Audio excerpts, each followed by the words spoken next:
Welcome back.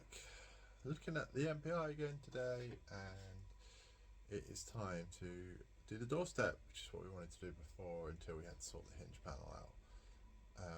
You can see this doorstep is a heritage one. There's the label. Goes all the way up the back here, but I think we're going to cut it somewhere around about where my thumb is.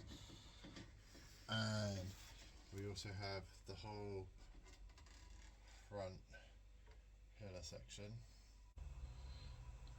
So yeah, here is where we're going to come up to on this. That's where we have cut back, and then we leave this in because this has the proper check strap up in there. Fine, so what do we need to do? Okay, what do we need to do then? We need to basically, well, in theory, drill out these spot welds along here. Both pieces of metal there are going to get replaced, so the inner sill and obviously the doorstep, so we don't have to worry too much, but I want to try and leave some of the inner sill for now because it will set the height for the new doorstep panel. So let's go on removing the old doorstep. So having split apart what I thought was the inner sill from the doorstep, I now find that actually there's two inner sills.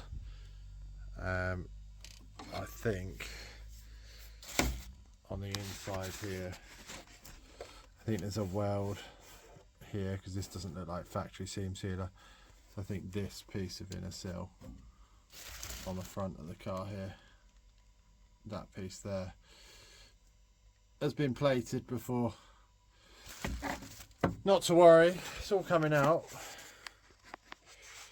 but it's just making removing this slightly more difficult because having thought I'd split it apart here, it's obviously still going to be attached to the original inner sill. So yeah, I just need to work out how to split on this side of both sills rather than between the two sills. Okay, so obviously we can see the disaster that is caused by the overseals, but we're not going to worry about things like this. We're just going to get straight on and mark out our two cuts, one down here, one up here, on our nice heritage doorstep panel. Get that all lined up, and then we'll get that welded at the two ends. Then we'll be able to start cutting away sections of this floor, fix up the cross member, fix up the toe board, and then we'll get rid of that whole piece of floor, and all will be good on this side. So first up, let's make some rough cuts just here, and then I'll bring you back and we'll see how it lays in place. Just come across our first problem then. This panel is too wide, and we kind of knew it was too wide looking at where it joined to the old one. There's too much material here compared to the one that was there. See how it stays narrow from the bottom all the way up to the top, and actually the doorstep panel here sticks out further. Now what that means is we can't cover all of this with the doorstep panel. So if I just offer that up,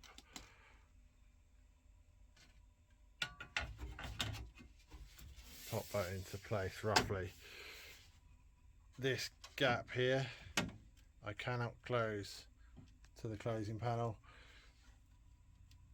because there's too much material here. So I don't have to take it all away, but we can just take maybe 1/2 centimetre strip out of here.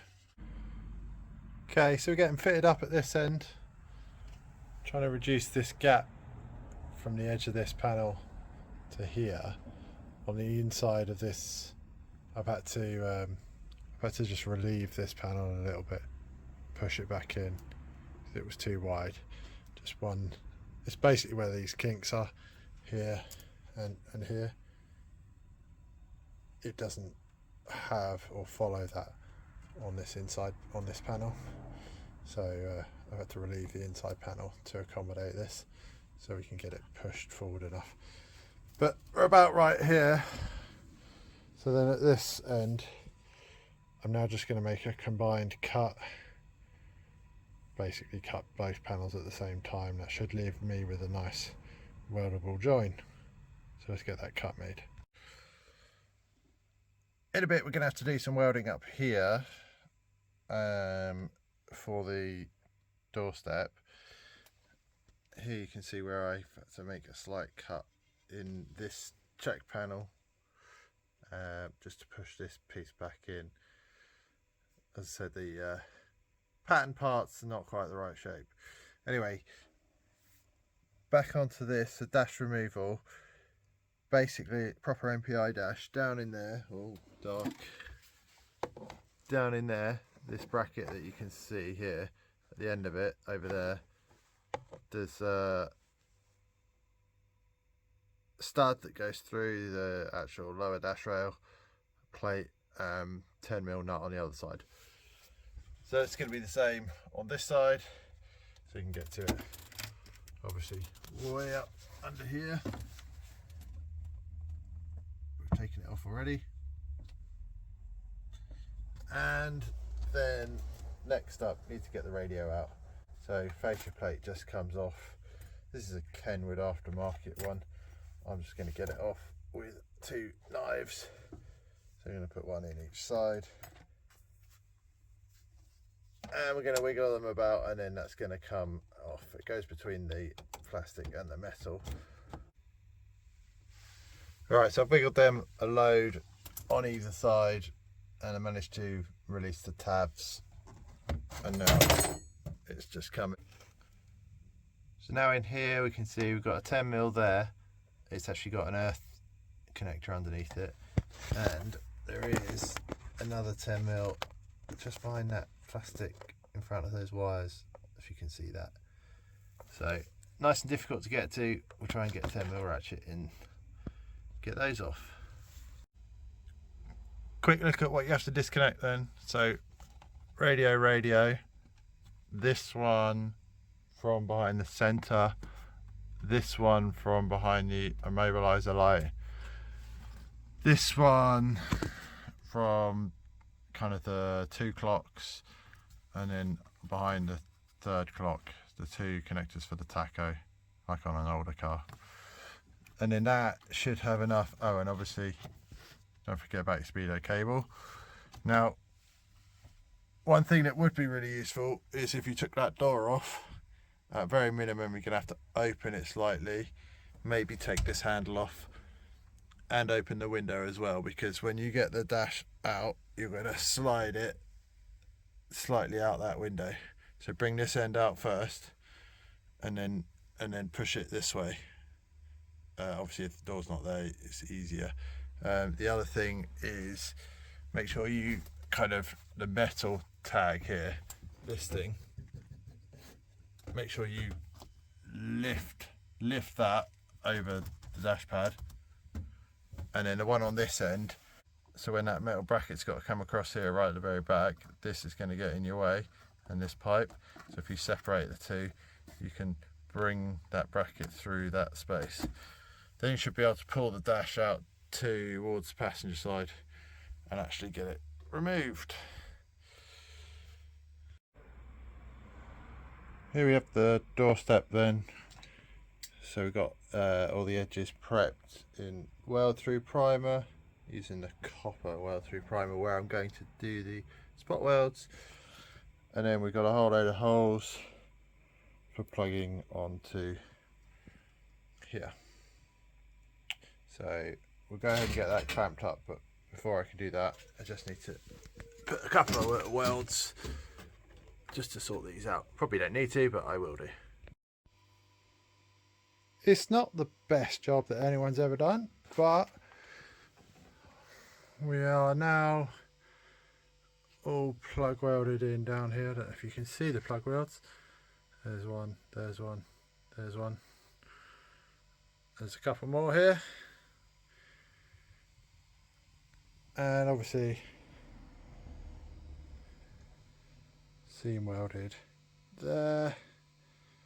Just put a little bit of primer on there, or weld through primer it is actually, just to look after it until I get around to, you know, welding this seam here and this seam along there with the spot welder